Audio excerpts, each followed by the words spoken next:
Forgive me for being exactly who I am. Forgive me for crossing paths once again. Isn't it funny that life dictates who I am? All right, so Braxton, what area of Louisville do you currently reside in? I live near Waverly Hills. I just moved back to Louisville last year from being gone 10 years. So the area, like I said, I'm bad with directions. So Waverly Hills, if you know where that is, that's near Valley Station and everything like that. That's where I live. I live up in the hills. So. Okay, yeah. I know Waverly Park. I used to fish there when I was a kid. So I grew up kind of out in the South End and never been to the sanatorium or whatever it is that everybody goes to that's supposed to be haunted. Have you ever been? No, but we walked the trail once in the daytime with my sister, and she's already scared. So I think it was like a deer going through the forest when we were walking the trail and heard the little snap. And we met her down the hill after we got done walking slowly down the hill. So yeah, that's as close as I got to it. But I do want to go on a tour because you can do that. So. Yeah. It seems like a pretty cool thing. I've never gone for that experience, but I fished in Waverly. The fishing wasn't super great, but I fished in Waverly. A lot of little fish. Yeah, but one of the goals is to at least get a group of people and kind of do one of the overnight stays eventually. Yeah. I've had friends do that. They really enjoyed it. I guess as much as you can enjoy being terrified. Yeah, I don't think I can do that by myself. Yeah. So how long have you lived in the Louisville area? Collectively, like all together? Yeah, collectively. It's most of your life, or? No, I'm an Army brat. So my parents were military. When my dad met my mom, she ended up getting out of the Army, and so we've moved many different places. Gotcha. And, the fondest place that I remember living is in Germany. So when we lived overseas, that was my best experience. Wow. However, moving around is I think has me the way I am now, where I don't like to start new relationships with people because I feel like, I've always moved around. Yeah. So it has pros and cons. Yeah. I mean, why it's almost like why invest in something when you know you're just going to end up having to. The older you get, the harder and harder. Well, at least for me, I can't vouch for everybody. Some people are just social butterflies, but for me, the harder and harder it got to start over. Gotta make a new friend. So. I can identify with that. Having to start over myself at 38 and trying to make new friends is difficult. And I'm from here, I know a lot of people, but it's still difficult to start over. I think the older you are in life, trying to start friends, you're missing those people who those deep roots. Right. A lot of people, especially here in Louisville, it's not necessarily what college did you go to. It's what high school did you go to, because everybody it's a big little town. Right. And like, so, for example, my brother and my sister, when my dad retired, I'm on the brink of going to college. So, I want to graduate with my friends. But they actually have that foundation where, I went to high school with him. I went to middle school with her, so, and that's something that I kind of wish I had, but, things happen for a reason. So. Sure. Yeah. You life just happens sometimes and you can't control everything. So, what are some challenges that you faced in life? I know there's some specific ones, but what are just some things that you faced in life that you'd like to talk about? One thing is that like I said, I've told you before, I have a lot to say. However, when it comes to me having a lot to say, I don't know who's going to listen. Sure. The only thing I can really think about that I would really want to share is that, I just transitioned physically as far as having surgery last year, December 4th, 2018. Oh, wow. So a lot of this is still new to me, but, part of my reason of transitioning, came from a lot of past experiences. And when I decided to transition, the first thought that went in my head is I had a flashback all the way back to when I used to spend time with my grandmother. Mm-hmm. And as a child, I've always liked Ninja Turtles, Michael Jackson, Elvis, things like that. And I had this outfit. It was a Ninja Turtle outfit.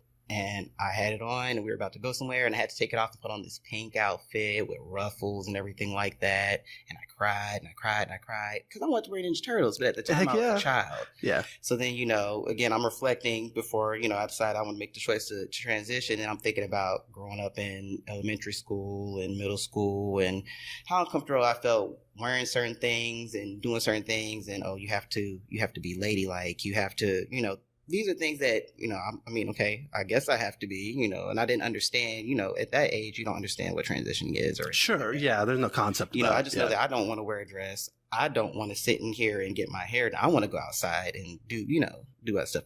I used to beat up my brothers, so, Props to you for that. Yeah. So, that's what brothers are for, right? I wasn't the oldest. I was the second oldest, but, I like to, I'm the oldest in my head. I'm the oldest, so it just is what it is. But, I like that. Thinking about those things and how like I would have like childhood friends and they'd be my best friends. And I'm thinking, wow, I had a crush on these females as a kid. But, of course, you don't know any better. So, right. I'm talking about transitioning. And when I mean my transition, I transitioned from female to male. So, and the thing that pushed me into transitioning is that I had some things like, my mama got sick almost a couple years ago. And then I'm going through this relationship where it's not, it's not a good relationship. Right. Clearly I have this void, but I'm not getting support from my partner and things are just going south there. And then my mom is sick. And then I got to a point where, what they say, where things don't change until you hit rock bottom. Yeah. Yeah. I had my rock bottom moment when I decided to transition, which pretty much has got me to where I am now. Like I said, it's still an experience, but in order for me to realize that I had to do this, I had to literally hit rock bottom. So I was pretty much homeless for about a month and a half. Oh, wow. And then I stayed in Tennessee for about 4 more months, and then I decided to move back. So it's a lot. And I just think that with what I went through, I can't say that my experience was the worst because I'm sure there are worse experiences. Yeah, everybody has their own unique experiences. And it's not a competition to see who's right. better or worse. But based on my experience and, learning what it's like to transition and things like that, I had to change a lot of things about myself. I had to change people around me. And that's why I'm kind of glad that, when I was sitting there, even though in my mind, when you guys got close, because I'm not going to look at you. I'm just going to, don't talk to me. Don't talk to me. Like, no, oh God, they're talking to me. But I'm glad you did that because, like I said, you never know what could come from just getting out a little bit. Yeah, yeah. And it's not that I'm shy. It's just that, I just don't talk. Sure, yeah. Everybody has their, and that all comes from our experiences, Yeah. So, if you don't mind me asking, what is it like to hit rock bottom and then make such a drastic change? What's the emotional impact of that? The emotional part of it's really overwhelming. And as I grow up, anxiety is something that I've always dealt with. Yeah, I can identify. And prior to learning how to deal with my anxiety now, I would just shut down. So and I mean, I don't mind, telling the story, that got me there. Like I said, my relationship with my ex was going south. I came out and said, I think I want to transition. And just to make sure I didn't just say, oh, I want to transition, just started doing it. Yeah. I work in healthcare, so I want to do it right. I want to make sure it's covered. I know that you're going to have to jump through some hoops to get this done. So one of the first things I did was I said, I'm going to go to counseling and make sure this is something I want to do. Awesome. Once I make sure that this is something I want to do, would you like to go with me? Pulling teeth, getting her there. I finally got her there. And, she said, and I said, if this is not something you want to do before we get here, just let me know. I mean, because I understand because I'm telling you this is what I want to do, but I don't want anybody that is uncomfortable with what I'm doing, to be involved in respectfully. Absolutely. Yeah. And I said this before we go to counseling, but when we get to counseling, then I don't know if I want to be with, another man. I don't know if I want to be with a man. That's fine. But again, we discussed this before we got here. Yeah. Could have saved some of my EAP, could have seen it myself, so I'm like, right. My time. Right. And so, but outside of that, we already had, other issues that I won't dive too deep into. Sure. So long story short, one night we had an issue and one thing that I don't like when it comes to relationship is that if we're in a relationship, you don't bring your parents into it, especially if it's something that, we can talk about, because once you bring your parents or family member into it, that takes away from the fact that we have an issue to resolve. So anyway, it was kind of... That's boundaries. Yeah, so I'm in this room. I'm literally in the bedroom. They're out there in the living room. And I'm thinking, I don't know what I'm going to do. I'm feeling attacked. I'm by myself. I'm in Tennessee by myself. My family's like 2 hours away. They're here. Yeah. So eventually I feel like, this is where I told everybody, I said, pay attention when God is talking to you. Because I think he's tried to get me out of that situation several times and I did not go. So I was literally in a situation where I'm in this room, they're out there, the front door's out there. How am I going to get out of this? So luckily I had a window. They left for some reason. I don't know why. And I said, okay, this is my moment to get my stuff and go. Grabbed as much as I could and I left. And thankfully I had a family friend that was able to take me in for like that month and a half until I got myself back together and got my own place. But that day it was just like, okay, you know, I was told to leave the first time and I had an easier way to get out of the situation. But clearly, since I'm not listening to the guy, he's going to kick me out of the situation. and I'm a firm believer in that. Yeah. I feel like had I not left that day, I would not be where I'm at today. Sure. So... Well, sometimes the eagle kicks the baby out of the nest and says, you know, it's your turn to fly now. So what kind of support did you have as you were making the transition? Did you have support, or was it kind of an isolated experience? Well, we can talk about that. And I think, you know, I isolated myself, but for the longest time, what I realized is that before I started transition, I was already isolating myself because I'm already uncomfortable being out in public, feeling the way and don't get me wrong, like I have to, you know, I even tell people all the time, I never thought I was an ugly girl.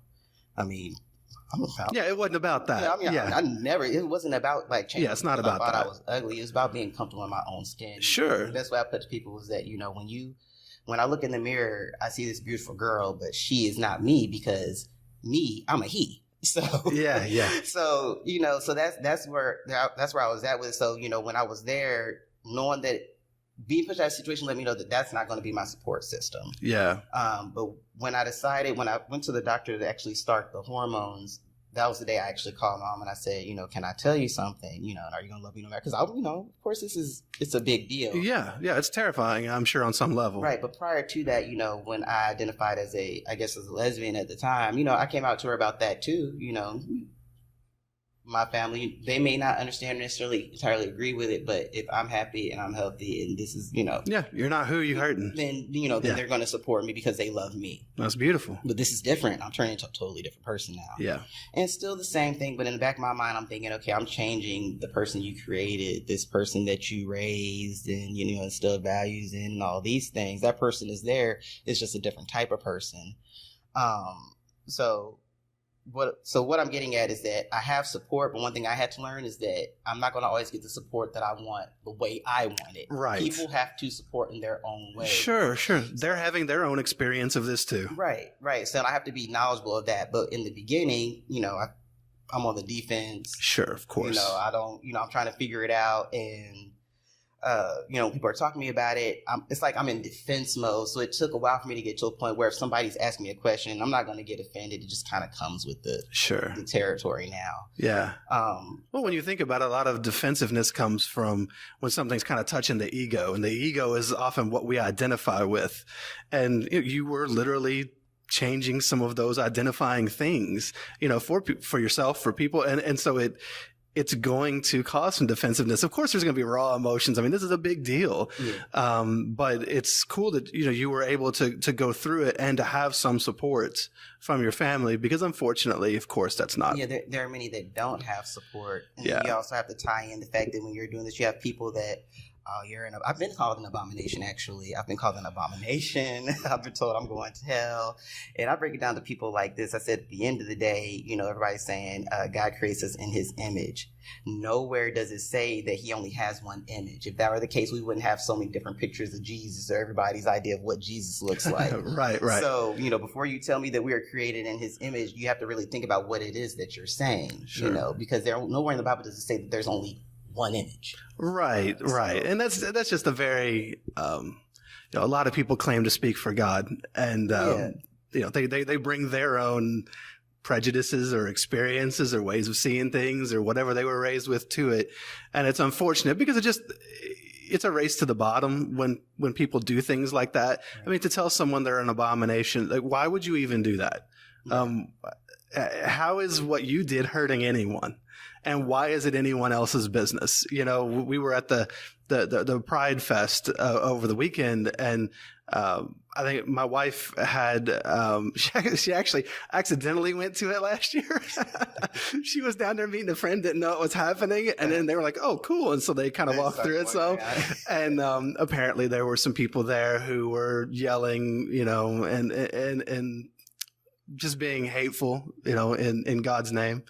And it was unfortunate. And so I didn't know this year when I went if I was going to run into that or not. I was interested in speaking to them just because I have some questions. Small attempt, but nobody really paid them any attention. And kind of disappeared. Yeah. And that's best. That's best. Just disappear because you're not adding to anything. Yeah. I mean, it's not like you know, the LGBTQ plus community went and had a festival at a church that opposes it and is all up in their business. Why are they? Why come and be up in yours? And you know, that's literally. As I saw them like briefly walk by, nobody was paying it any mind. I'm like, that's what people should do. If you don't pay any mind, it just goes away. Absolutely. So, best way to deal with the troll online. I have them. For some of the work that I do, I just ignore them and whatever. They just want a reaction, and it's just an ego boost for them.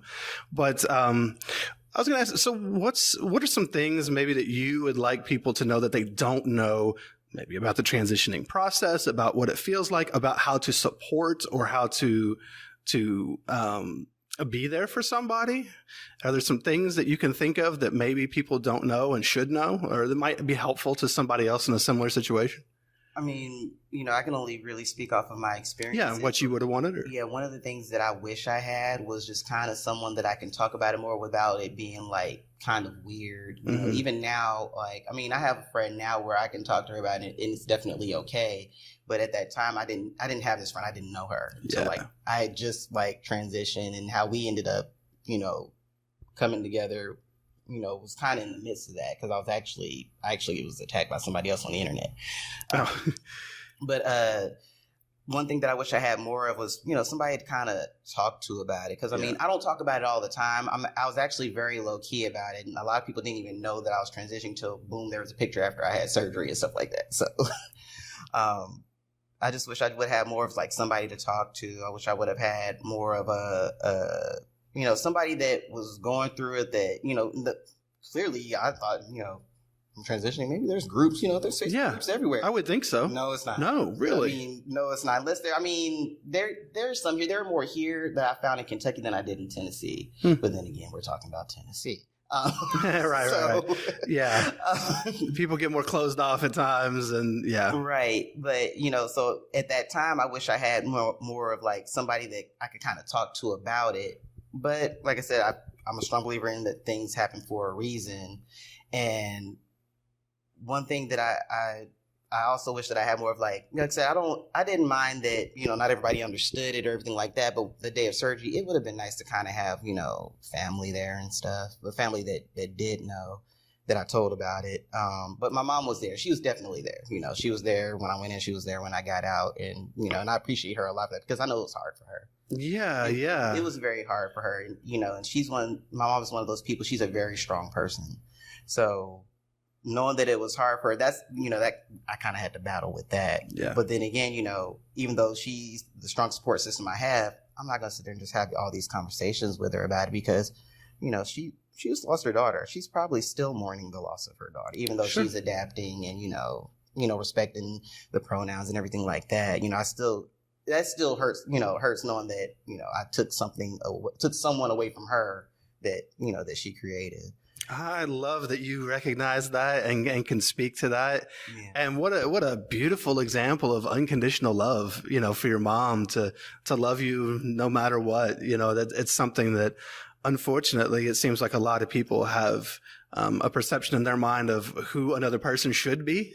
Right. And if, especially sometimes parents do that with their children and try to, their children are not carbon copies of them. Their children are their own individuals. Right. And for your mom to be there for you through that all, that's beautiful because like you said, and I love that you could acknowledge that she had her own experience and her own feelings because far too often we get wrapped up in our own and we fail to see the other. You have to allow people to go through that. Yeah. Just like I had to go through getting over, these emotions and figuring out how I'm going to get through this transition. She's transitioning too. Everybody around me that's involved with me is transitioning. So it takes time. And that's one thing that I think a lot of people, and I've come across that a couple times here in Louisville, that, they get so offended and defensive. Like, I'm having such a hard time getting this doctor. I'm having such a hard time getting this paperwork done. I kid you not, when I moved back, I looked up what I needed to get. I'll ask, hey, how'd you do this? Got my resources together. I walked in there. I'm the kind of person, I'll have everything together so that there's no rebuttal by the time. So when I walk You're ready. It's either a yes or a no. Every experience I've had on down to my doctor has been relatively smooth for me. I'm not saying that that's going to be like that for everybody. But also, I also work in healthcare, so maybe that has a hand in it too. I don't know. But went to Social Security office, in and out. Went to the DMV, in and out. Looked for a surgeon, in and out. And, the surgeon I had, awesome guy. But, I've been, people are like, well, I tried his office and they never get back with me. One thing you have to do with the surgeon is not the issue. He can't control what his billing office does. But once I picked up on the fact that I need to stay, in communication with the billing office, then that's what I needed to do. But I'm not going to blame his talent and, what he did for me. I'm not going to take that from him because, the admin is not doing what they need to do. So, some people that, have spoken on that, if you don't understand what it is that you're doing, you're looking for these things to, get, whether it's the surgery or what have not, then you're going to miss out on something that could have been very beneficial for you. You can't blame him for what the billing office is doing. Call back. Yeah, and I think that gets back to that emotional vulnerability and feeling kind of raw in doing all of this. And I get it. I definitely get it. Don't get me wrong. I have situations where I'm nervous too, but at the end of the day, you want to be treated like an equal. Don't go in there with your head down. Yeah. Don't go in there, apprehensive and on the defense automatically. And I could be wrong, but I feel strongly about this. If I were to walk into like the DMV and Social Security office, with a certain type of energy where, I don't think it's going to work out, it's not going to work out. It's not going to, no. That's why, I'll sit in some of these meetings and it just baffles me. Like, I'm having such a hard time. And I'm thinking, I'm not. I'm not trying to be system, but I'm not, Yeah. And you're doing something that's very hard for a lot of people. A lot of people that are, that are against what you're doing probably aren't going to ever be able to do it themselves. They're probably never going to have the courage to do it themselves. So you're already doing something drastic and having the courage to do so. So the last thing that you want to do is, whine and cry and be upset about it and be in your feelings, but you don't have time for that. You're trying to get to a bigger picture. For example, like, I'm a trans man. I want to transition to be a male. I'm not about to get in my feelings or be upset every time somebody says something I don't like or that's against me. What's man up? That's what I'm doing, right? Man up. So, if you want to be treated like an equal, act like one. And even people that are considered equals don't, nobody, not one person looks the same. Oh, no. And we all, there's power dynamics and everything. Yeah, and, humans are human. Yeah. The same. So, right. As part of being equals, you have to also understand that you're also different. Sure. Yeah. And it's okay to be different. Yeah. It's okay. For some reason, a lot of times, I think it's because a lot of times differences are used against people. And, so people are sensitive to that. But yeah, we all have differences as humans. We all have a lot more in common than we think too. It's just a human experience. Right. Are there any lessons that you've learned through this whole period that you think apply? Oh yes, I've learned patience. I'm I'm an anxious person, and being anxious comes being impatient. And part of transitioning is it taught me to be very patient and to just go through the process, because I'm still going through a process. No, don't get me wrong, I have my days, but one thing that I do now is I take a step back and I slow down a lot more. So I've learned to actually take my time. I love that. Yeah, this is like the practice of mindfulness is being present in where you are today. I like that. As a person who's got my own issues with anxiety at times, I understand the impatience. Yeah. And it is, I found actually meditation to be very helpful as something that kind of gets me outside myself. So when I start getting too anxious, it's almost like you said, like stepping back, taking a 1,000-foot view and saying, all right, Mike, you're getting a little too anxious about this thing. It's really, maybe give myself some perspective on it. Right. And that's a very healthy thing to do. So I usually end this with some quicker, a little more rapid fire questions about some things. So you can only eat at one local restaurant for the rest of your life. Where are you going? What's your place? What's somewhere you love to eat here? Yeah. Ooh, the Ville. Their seafood is amazing. Who's that? The Ville. The Ville. Yeah. And where is that? Seafood. I don't know. Mom always picks it up. It's here in Louisville. Oh, okay. It's a nice seafood place. I mean, I don't know exactly. All right. I'm going to have to find out where that is. It's been brought to me, but it's really good. It's really good. I have to find out where that is. My wife would love that. Yeah, their seafood is good. Yeah, cool. So I stopped by your house on the weekend in your home. What might I catch you doing? What do you like to do at home? I'll probably be sitting out on the back patio. We have a pool in the back, so I'll probably nice. sitting out on the back patio. That's nice. I like that. Now I stopped by your house on the weekend and you're out. You're not at home. What do you think you'd probably be out doing? Probably at the gym, unless my sister drags me out. We're probably at a event or something. If it's at night, probably a club. But if it's during the day, probably an event or something. She's an outgoing person, so I'm glad that I have her around because she gets me out the house a lot more. So. Oh yeah. So sometimes we anxious people need someone else who is that person to help you get out at times. Yeah. What's your biggest fear in life?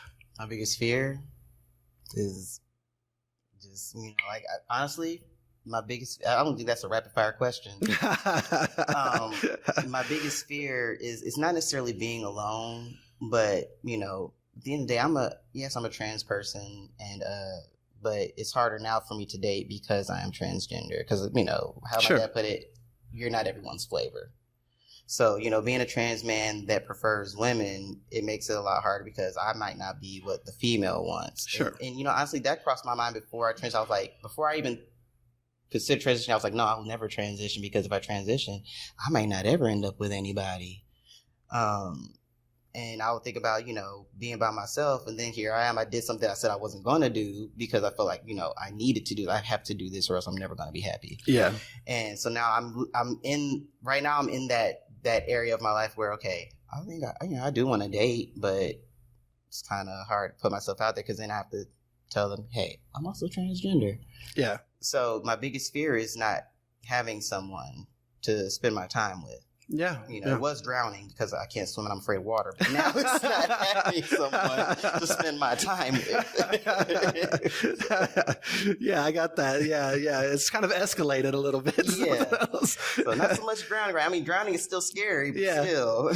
So is that why you're out back watching on the patio and not in the pool? Yeah, I look at the pool. I might dip my toe in there every once in a while, but I probably won't get in the pool.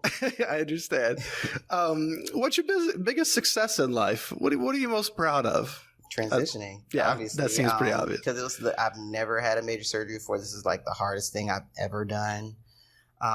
So I'm proud of myself because I feel like if I had not have done this, I'd probably be feeling pretty miserable like I was beforehand.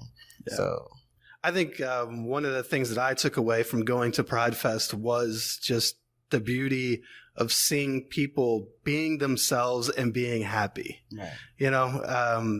So much in life, it seems like, we're trying to play roles or look a certain way for somebody else usually, or to impress somebody, or because we think we should, or whatever the case may be. So I think that's beautiful. It takes a lot of courage to be yourself. Yeah. In a world where a lot of people aren't themselves, it takes a lot of courage to be yourself. And I think that's awesome.